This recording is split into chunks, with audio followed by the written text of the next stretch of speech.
Yeah, tonight was really good.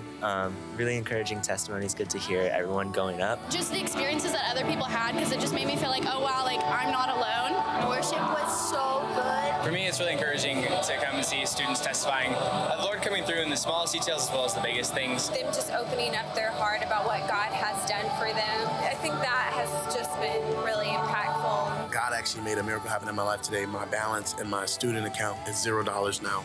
And then just the fact of just being able to testify that at first I didn't want to because I felt like, well, what about everybody else who still has to pay their stuff? Are they going to be encouraged? But the Holy Spirit was like, by you testifying, it allows somebody to break through their test to be able to be their testimony.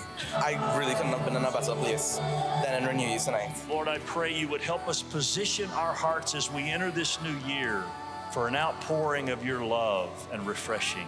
Let us be ready to receive the fullness of your presence with nothing between us.